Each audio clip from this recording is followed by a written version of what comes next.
Bien, mesdemoiselles, messieurs, on vous souhaite la bienvenue au stade de Marc Burdet cet après-midi. Rencontre derby genevois entre Colebossi et l'équipe de Perlis-Certout. Une équipe de Perlis-Certout qui brille dans ce championnat. En tous les cas, sur ce départ de second tour, actuellement 30 points. Il n'y a que 4 points qui séparent les deux équipes. Colebossi totalise 34 points. Et Colebossi qui est seulement à 4 points du leader Stade Lausanne. Ce corner de Sanchez de la 6e minute dans cette partie. Pour le moment, un match équilibré. Peu de possibilités, si ce n'est aucune, avec cette possibilité peut-être de tir. Ballon sur l'honneur. Oh, c'est détourné avec une nouvelle frappe. On réclame une faute de main sur le tir de Pombo. Et c'est dégagé par la défense de Perlis-Certout. Ouais, ça a été chaud dans les 16 mètres. Ça a été tellement vite qu'on a de la peine à se faire une idée de savoir si l'arbitre devait siffler penalty ou pas sur cette phase de jeu. L'arbitre de ce match, Monsieur Jankovic. Mais on ne va pas y jeter la pierre. Hein. Comme on l'a dit, ça a été très très vite. Et l'arbitre n'a qu'une fraction de seconde pour prendre sa décision. Ça repart avec ce ballon depuis l'arrière. On cherche du soutien devant. Avec un ballon dégagé par la défense. Récupération d'Herrera. Herrera à côté de lui avec une interception de Secuir. Et Brito Fernandez au contrôle. Brito Fernandez dans l'axe du terrain avec un tir qui a été contré. Finalement, ça sera un corner. Première occasion, première possibilité là pour les hommes de Mario Chedli. Bien sûr, comme toujours, hein, il faut profiter des balles arrêtées pour venir inquiéter le portier adverse avec un ballon mis dans l'axe. Ah, il a relâché cette balle avec la récupération et finalement le dégagement devant Kaleja, mais il y avait une position de hors-jeu. Alors, on s'est emballé un petit peu vite. Et c'était une belle action hein, quand même, avec une position illicite, ce qui va permettre au portier de l'équipe de Perlis-Certout, Volpilac, de se dégager. Alors qu'on joue depuis bientôt 12 minutes. Avec ce ballon mis dans l'axe du terrain, on va chercher du soutien, revenir derrière, chercher de l'appui devant. Oh, attention avec une belle passe et finalement, ouais, c'est dégagé de manière spectaculaire par le portier d'Herroisy. Un ballon récupéré tout de même par les visiteurs, une nouvelle fois avec Salvador. Le décalage de Salvador, c'est bien joué, on trouve sur le côté ce ballon pour De Matos. De Matos qui affronte le défenseur. Ouais, une petite passe au 5 mètres, ça but. La réussite du capitaine Salvador qui met ce ballon au premier poteau. Très joli travail, il est au départ et finalement à l'arrivée de ce but, très très bon centre de Matos qui aura eu finalement le dessus sur Michael Bleve. Et Salvador qui permet à son équipe Perlis-Certout de mener au score alors qu'on a passé le quart d'heure de jeu dans cette partie. Tout à l'heure même avec le hors-jeu, hein, ça a été dangereux. C'est une nouvelle possibilité pour les Colaises. Il y a un ballon dégagé finalement par la défense, récupéré maintenant mais perdu par De Matos avec l'interception de Secuir par El Tayar. El Tayar qui revient en arrière avec Lonneux, la frappe de Lonneux, elle est par-dessus.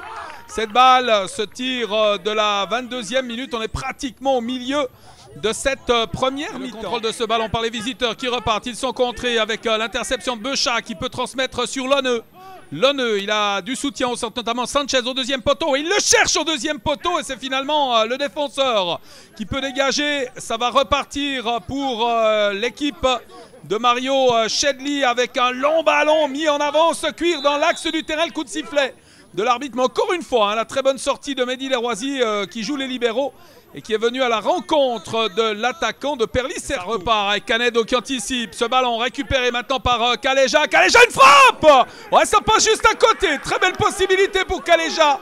Et l'attaquant qui voit son tir passer à quelques centimètres du poteau droite du but défendu par Volpilac. Une fois le contrôle de la défense avec ce ballon mis en avant de Matos. De Matos, oh, il passe, c'est bien joué! Avec l'accélération de Matos, il a du soutien au centre avec un centre tendu. Ouais, c'est relâché par le portier. Et finalement, Lerroisy qui peut se saisir de ce ballon. Ouais, c'était la surprise avec ce centre-tir. Mais finalement, Mehdi Lerroisy qui réagit bien, qui a pu capter ce ballon. On est parti rapidement de l'autre côté avec une intervention fautive sur Linares et un coup franc dicté par l'arbitre Monsieur Jankovic. Après cet accrochage de coup franc, Beuchat, ouais, il fait de grands signes pour faire bouger ses coéquipiers. Ballon dans l'axe du terrain, c'est dévié par Kaleja, mais capté facilement par Volpilac qui relance rapidement. Il y a le soutien de Matos le long de la ligne de touche. Et on préfère aller en solo là avec un contre et Sanchez qui a pu récupérer avec une remise rapide. Et de l'autre côté, l'intervention. Il mène donc 1-0 grâce à ce but marqué par Salvador. Ballon dans l'axe, récupération une nouvelle fois par Brito Fernandez. Brito Fernandez avec le centre, il est contré. Fernandez, un contre favorable, il va rentrer dans les 7 mètres avec la passe et le tir Par-dessus de Mathieu Salvador qui a failli marquer sa deuxième réussite. Ouais, des regrets pour le capitaine en excellente position là pour venir marquer ce deuxième but en faveur de son équipe. Avec ce qui remis en arrière, Pochard qui va venir pour intervenir, ballon récupéré, Sanchez maintenant, c'est bien fait de la part de Sanchez, arrêté avec Pochard et la faute et l'arbitre qui monte le point de pénalty. Ouais, alors maladresse pour Pochard et pénalty pour l'équipe de Kolebosi qui va avoir l'occasion de recoller au score. Elle ne souffre d'aucune décision dans l'autre sens. Un carton jaune également pour Jérémy Pochard et penalty donc pour les joueurs de Kolebosi. Le ballon est dans les bras de Lonneux, c'est peut-être lui qui va tirer ce penalty. Le duel Lonneux-Volpilac, l'arbitre qui a sifflé, Lonneux et c'est contre-pied, c'est un partout, Lonneux qui égalise pour Kolebosi dans cette rencontre, une partie totalement relancée et sans doute dans les esprits de Perly Sertou le spectre de l'action de Salvador qui avait l'action du 2-0 au bout du pied. Vous voyez le football encore une fois hein, sur ce penalty, eh bien c'est Kolebosi qui revient à la hauteur de son adversaire. C'est désormais finalement un long dégagement avec ce cuir qui va arriver sur le pied de Brito Fernandez. Attention, il est dangereux. Le bonhomme avec un centre, un ballon détourné par Mehdi Desroisiers. Et c'est un corner, action extrêmement dangereuse. Ouais, il est satisfait Desroisiers, encore une fois, à la hauteur hein, de son rôle de gardien là, avec cette parade qui permet à l'équipe de Kolebosi de conserver ce match nul. Un partout dans cette partie, le premier but de Salvador, le but égalisateur de Lonneux sur penalty, tout ça à la 16e puis à la 38e minute. Et attention à ce coup de coin du buteur de Perly Sertou qui va chercher peut-être effectivement un coéquipier au deuxième poteau qui va trouver absolument personne si ce n'est Lonneux, son adversaire qui peut repartir. Ça sera finalement Sanchez hein, pour ce coup franc. Est-ce qu'il va tenter la frappe? Non, il cherche un appui et il va en trouver un dans les 7 mètres avec une remise pour Pombo et c'est détourné en corner. Alors bonne possibilité là, quelques secondes de la mi-temps puisqu'on joue la 47e minute. Patrick Giraud finalement qui a pu intervenir et sauver la situation en mettant cette balle en corner. Dernière possibilité de cette première mi-temps avec Beuchat pour botter ce coup de coin en faveur des Chevaliers qui sont revenus à la hauteur de leur adversaire, qui ont la possibilité de prendre l'avantage juste avant la mi-temps. Ballon mis au deuxième poteau avec Pombo, intervention de Volpilac avec une remise de Pombo et l'arbitre qui met un terme à cette première mi-temps sur ce score de 1 partout, partie très intéressante, il y a eu quelques possibilités, on se réjouit de vivre la seconde. Et puis juste avant cela, eh bien, quelques réactions, notamment Caléja qu'on va découvrir, Fabien Caléja, mais également Jackie Barly au micro de Nicolas Faure. Oui, c'est vrai qu'on prend un but contre le cours de jeu, on était bien en place, on se créait quelques situations devant le but et on a pris le goal et puis on a su rester positif et pour essayer de revenir le plus rapidement possible, et chose qu'on a fait juste avant la mi-temps. Qu'est-ce qui manque pour passer l'épaule? À mon avis, il manque un petit peu de rythme, il faut qu'on puisse imposer plus notre jeu, faire les choses un peu plus vite. Et si on arrive à faire cela, je pense qu'on arrivera à passer devant. Jackie Barly, est-ce que vous pouvez dire un petit mot sur cette première mi-temps? C'est un bon niveau, on peut dire aujourd'hui. Oui, c'est un bon niveau, un bon derby. Je pense que le résultat est assez équitable pour le moment. Il y a des actions des deux côtés et puis ça joue assez bien. Donc un bon terrain, c'est super agréable de voir le match. Et maintenant, est-ce que vous pouvez dire un petit mot sur vous-même? Qu'est-ce que vous faites depuis que vous avez arrêté au Servette? Vous suivez toujours, je pense, le Servette FC, mais qu'est-ce que vous faites au niveau sportif maintenant? Je fais beaucoup de tennis maintenant. Je donne encore un coup de main de temps en temps à Servette pour quand il y a des matchs, mais autrement, en football, je ne fais plus rien. Je fais beaucoup de tennis maintenant. Enfin. Sauf erreur du côté de Chêne-Bougerie. Hein. Oui, au service industriel, ouais. OSI, ouais. Vous faites des tournois de temps en temps ou comment ça se passe? Je fais des tournois, je fais des interclubs. J'adore la compétition. Alors on reste un peu dans le coup, quoi. Ça nous fait rester jeunes. Un grand merci à Fabien Caléja de s'être prêté au jeu de l'interview durant cette mi-temps. C'est jamais facile quand on est dans le match. Et puis à Jackie Barly également, une des légendes du football genevois qui a également bien voulu répondre à nos questions. Champion de tennis maintenant, mais champion de football avant. Et comme vous l'avez entendu, match intéressant pour le moment. Match avec un bon rythme jusqu'ici. On se réjouit en tous les cas de vivre cette seconde mi-temps. Un match qui reste totalement ouvert. Tout est possible dans cette rencontre, un partout. Les équipes qui se créent des actions, des occasions des deux côtés. Ce qui nous laisse une partie vraiment ouverte et qu'on se réjouit de vivre avec vous. En tous les cas, les meilleurs moments avec Lonneux. Il est contré, Lonneux. Et coup franc sifflé par M. Jankovic en faveur des chevaux. Camara qui cherche des appuis. Va trouver Salvador. C'est bien joué. Salvador, la frappe! Magnifique intervention de Mehdi Derouazi. Oh, ce qu'il est beau cet arrêt. On demande le marquage quand même du côté de Kolebossi. Mais il est à la hauteur, le portier. Bientôt 40 printemps et toujours autant de tonus devant sa ligne de but. Quelle belle parade du dernier rempart collégien. On ne joue que depuis 2 minutes dans cette seconde mi-temps. Les joueurs de Perlis-Sertou qui prennent les choses en main avec ce ballon qui va passer devant tout le monde. Une demi-volée, un ballon qui passe avec un tir.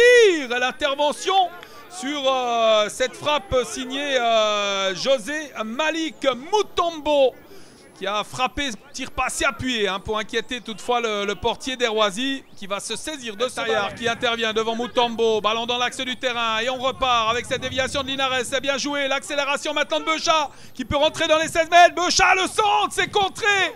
Et ça finit finalement au corner et c'était bien tenté encore une fois avec ce débordement de Bastien Beuchat et coup de coin en faveur de l'équipe de Pierre-Yves Liniguère. On l'a dit, c'est un match équilibré, il se passe des choses des deux côtés. Et ce coup de coin pour les Colaisiens avec Beuchat pour le botter alors qu'on est arrivé à la 10e minute de jeu. On rentre dans la 11e maintenant, un ballon mis dans l'axe avec un dégagement. La frappe de Linares, le tir de Caléja. Ouais, manque de conviction dans cette frappe. Et ça repart avec Salvador qui vient devant. Avec la passe sur Mutombo dans la profondeur, c'est très bien joué. Mutombo tout seul devant Derouazi, il passe, Derouazi, ouais, qui parvient pas à récupérer, c'est superbe. C'est superbe ce but marqué par Mutombo. Il mystifie le portier et le défenseur et il marque le 2-1 pour Perlis-Sertou. Une très très belle réussite là, marquée par les joueurs de Mario Chedli. Ouais, il est colossal ce José Malik Mutombo. Et il permet surtout à son équipe de reprendre l'avantage dans cette 11e minute de jeu. C'est un but magnifique, il aurait pu frapper avant. Il a effacé le portier, contre de Derouazi. Il fait un crochet, il efface le défenseur et son équipe mène désormais 2-1 qui relance les affaires colaisiennes. Ce ballon mis sur Canedo. Le centre de Canedo dans l'axe du terrain avec un contrôle. Il est manqué ce contrôle de Beuchat. S'il parvient à contrôler mieux, il peut se mettre en position idéale pour aller chercher l'égalisation. Réception de ce ballon, Volpilac au dégagement. C'est dans l'axe du terrain que ça va repartir avec Beuchat qui accélère. Il va passer Beuchat, c'est bien joué. Un défenseur avec ce ballon décalé. C'est bien vu sur Linares. Linares, il lève la tête. Ballon mis au deuxième poteau. C'est la transversale avec la reprise et le sauvetage de Volpilac. Incroyable possibilité pour les joueurs de Kolebossi. Et finalement, en dernier lieu, l'intervention du portier, là, Volpilac, sur la frappe en ciseaux d'El Tayar. C'était une grosse possibilité d'égalisation, mais une nouvelle possibilité manquée là par les joueurs de Kolebossi. C'est une très bonne occasion là pour Sarrazin dans cette 38e minute de prendre 2 buts d'avance avec la frappe. Ouais, ça passe à côté. Et Derouazi semblait sur la trajectoire du ballon. Joli coup franc là, signé Sarrazin. On en reste à 2-1 à 7 minutes de la fin. Avec ce contrôle de Salvador, c'est bien fait là de la part de Salvador qui met en avant. Il n'y a pas de hors-jeu au départ du ballon, il y a Canedo qui coupe. Et Fofana qui part au but. Fofana, le tir, l'intervention de Mehdi Derouazi. Oh, attention, ballon mis dans l'axe du terrain avec l'arrivée notamment de Brito Fernandez. Mais finalement, l'équipe de Kolebossi s'en sort à son avantage et a pu récupérer ce ballon. Ça va repartir avec Lonneux. Passe un peu molle. Le contrôle du ballon par Pizzino. La passe de Pizzino en avant, c'est dégagé par la défense de Perlis-Sertou. Sur ce coup franc, eh bien, ça sera finalement Lonneux avec un ballon qui passe à côté. Quelle frappe de mule! Et finalement, ce ballon qui n'est pas cadré, mais alors il s'en est fallu très très peu. À quelques secondes de la fin de cette partie, le portier Volpilac qui va pouvoir dégager pour son équipe. Sans doute la victoire au bout de ce dégagement et le coup de sifflet de l'arbitre, Monsieur Jankovic. Coup de sifflet final, on joue la 52e minute. Ouais, c'est terminé. La victoire de Perlis Certou qui s'impose, qui remporte les 3 points et de surcroît qui va recoller à 1 point seulement des Colaisiens au classement. C'est une victoire acquise au trip. Petit regret, sans doute même grand regret pour Coleb aussi, qui a eu de belles occasions pour égaliser. Un nul nous paraît très logique. C'est notre avis encore une fois. On va voir au bord du terrain maintenant les réactions au terme de ce succès de Perlis Certou par 2-1. C'est vrai que c'est une belle victoire parce qu'on l'a préparé, on est venu pour ça. Donc ils étaient conditionnés pour ça. On a eu 20 minutes de rêve et puis après on a commencé à tomber dans la facilité. Et après je pense que le reste vous l'avez vu comme moi. Effectivement, donc en première mi-temps vous étiez un petit peu malmené, mais vous avez su revenir en deuxième mi-temps. Qu'est-ce que vous avez dit justement à votre équipe à la mi-temps? Tactiquement, moi je ne voulais pas conserver le ballon, je laissais le ballon à Coleb aussi. Simplement que nous quand on le récupérait, on devait procéder par contre, on n'est pas chez nous, donc c'était la consigne première. Après il fallait jouer un peu plus haut pour ne pas se faire prendre ou faire des coups frontaux près du but. Et puis c'est ce qui s'est passé, et puis Malik il est rentré, il a soulagé tout le monde. En fait c'était un bon joker on va dire. Tout à fait, mais je ne me plains pas de mon banc de touche parce que j'ai un banc de touche très bien fourni avec Sarrazin, Fofana et Malik, et puis il y en a d'autres. Et donc cette victoire fait du bien, sauf erreur, avant le match vous étiez 7e. Hein. Tout à fait. Voilà, là on va grimper de quelques places, ça dépendra des résultats des autres équipes. Mais le classement ne m'intéresse pas beaucoup, ce qui m'intéresse c'est les matchs, il faut les prendre match par match et puis les gagner, et puis essayer de se faire plaisir, c'est tout. Donc prochain match contre une autre équipe genevoise, UGS, qui est mal au point. Il faudra, je pense, en profiter. Ou c'est toujours, ou ça peut être un match piège. Moi, j'aime pas ce mot match piège. C'est simplement que mes joueurs, ils sont pas pour ces matchs-là qui leur semblent un petit peu faciles. Eh ben, on n'a pas la même motivation, on n'a pas la même envie, mais je ferai tout pour qu'on soit prêt pour tous les matchs qui vont venir. Ouais, défaite difficile, j'ai presque envie de dire défaite logique parce que Perlis a beaucoup mieux joué le Kouhkno. C'est une équipe qui a beaucoup d'expérience avec des très bons joueurs, ils ne sont pas emballés, ils ont marqué au moment où il fallait et puis ils ont fait la différence comme ça. Donc de ce côté-là, je crois qu'il n'y a rien à dire. Vous égalisez sur penalty avant la mi-temps et vous prenez un but tragique, on va dire, dans la première quart d'heure de la deuxième mi-temps. Bon, on a pris un but vraiment con qui nous a tués, qui a fait je pense du mal au moral. On a essayé de revenir, mais Perlis était très bien en place et puis ils ont su nous contrer avec leurs éléments d'expérience, ils ont fait la différence. Et nous on n'a pas été très dangereux après ce but à part une latte qu'on a eu. Ce second tour est un peu en dents de scie, victoire, match nul, une défaite seulement. Comment vous résumez en fait cette première partie, ce deuxième tour? Pour l'instant, cette première partie, deuxième tour est clairement mauvaise. Hein. On est clairement en dessous du rythme de croisière qu'on avait au premier tour.